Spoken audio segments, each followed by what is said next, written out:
অষ্টম শ্রেণীর গণিত অনুশীলনী 3-এর 15 নং অঙ্কের সমাধান করছি। একটি বর্গাকার ক্ষেত্রের এক বাহুর দৈর্ঘ্য 300 মিটার এবং বাইরে চারদিকে 4 মিটার চওড়া একটি রাস্তা আছে। রাস্তাটির ক্ষেত্রফল কত? আমাদের রাস্তার ক্ষেত্রফল বের করতে হবে। বর্গাকার মানে কি? যার চতুর্দিক সমান, অর্থাৎ যে জিনিসটা চতুর্দিক সমান সেটাকে বলা হয় বর্গাকার। আর এটি একটি বর্গ, কারণ এখানকার চতুর্দিক সমান আছে। তাহলে বর্গাকার হলে সবসময় প্রশ্নে এক বাহুর মান দেওয়া থাকবে, অর্থাৎ এক সাইডের মান দেওয়া থাকবে। এখানেও ঠিক এক সাইডের মান দেওয়া আছে। এক সাইডের মান কত? 300 মিটার। কিন্তু এই বর্গাকার আমি যে সবুজ চিহ্নিত এলাকাটি বা এরিয়াটি করছি, এটি একটি বর্গ। এর বাইরে যে লাল রেখা আছে সবুজ থেকে, সেটি হচ্ছে একটি রাস্তা। ওই রাস্তা হচ্ছে চতুর্দিকে 4 মিটার চওড়া। রাস্তাটা হচ্ছে 4 মিটার চওড়া। তাহলে দেওয়া আছে বর্গাকার ক্ষেত্রের এক বাহুর দৈর্ঘ্য 300 মিটার। সুতরাং বর্গাকার ক্ষেত্রের ক্ষেত্রফল কত হবে? আমরা জানি যে কোনো কিছু বর্গাকার হলে তার ক্ষেত্রফল নির্ণয়ের সূত্র হচ্ছে বাহু গুণ বাহু, অথবা বাহু স্কয়ারও লেখা যায়। আমি বাহু গুণ বাহু নিয়েছি। এই যে এক বাহুর মান কত? 300 মিটার। তাহলে 300-কে কয়বার গুণ করতে হবে? বাহু গুণ বাহু। তাহলে 300 গুণ 300। আর এটাতে মিটার, মিটারে মিটারে বর্গ মিটার। তাহলে 300 গুণ করলে আমরা পাই 90,000 বর্গ মিটার। এবার এটা হচ্ছে শুধু সবুজ যে এলাকাটি আছে, এরিয়াটি আছে, সেটির ক্ষেত্রফল। সবুজ চিহ্নিত যে ক্ষেত্র আছে সেটির ক্ষেত্রফল হচ্ছে 90,000 বর্গ মিটার। সবুজ থেকে এই লাল দাগ পর্যন্ত এটি একটি রাস্তা। তার রাস্তাটা হচ্ছে 4 মিটার চওড়া। এটি চতুর্দিকে 4 মিটার চওড়া। আগে যেটি বাহুর দৈর্ঘ্য দেওয়া ছিল এটি হচ্ছে রাস্তা ছাড়া, অর্থাৎ শুধু বর্গক্ষেত্রটির দৈর্ঘ্য, রাস্তা ছাড়া, রাস্তা বাদে।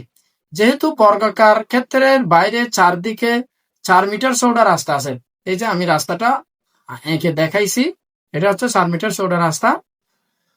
তাহলে রাস্তা সহ এক বাহুর দৈর্ঘ্য কত হচ্ছে সেটি আমাদেরকে বের করতে হবে।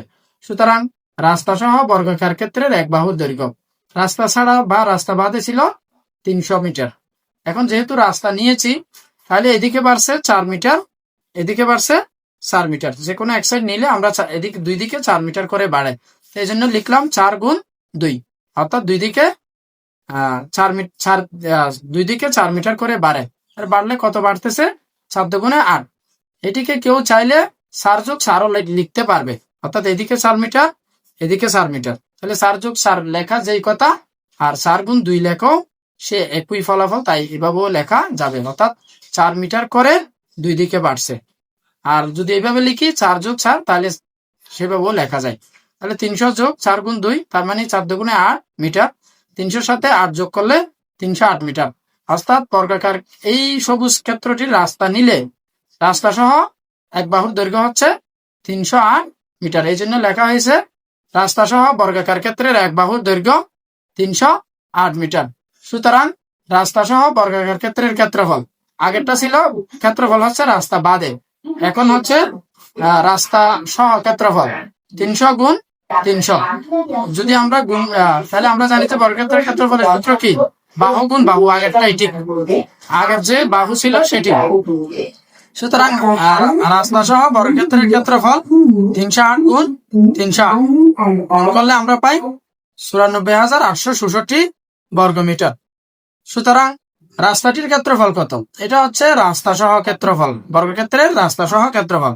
আর আগে যেটা বের করেছি সেটি হচ্ছে রাস্তা বাদে ক্ষেত্রফল। রাস্তা সহ ক্ষেত্রফল থেকে রাস্তা বাদে ক্ষেত্রফল বাদ দিলে যেটি পাই, তাহলে এখানে আছে 94,866 বর্গমিটার, আর রাস্তা বাদে হচ্ছে 90,000 বর্গমিটার। 94,866 বর্গমিটার থেকে 90,000 বর্গমিটার বাদ দিলে 4,866 বর্গমিটার পাওয়া যায়। এটি হচ্ছে রাস্তাটির ক্ষেত্রফল। সুতরাং নির্ণয় রাস্তাটির ক্ষেত্রফল 4,866 বর্গমিটার।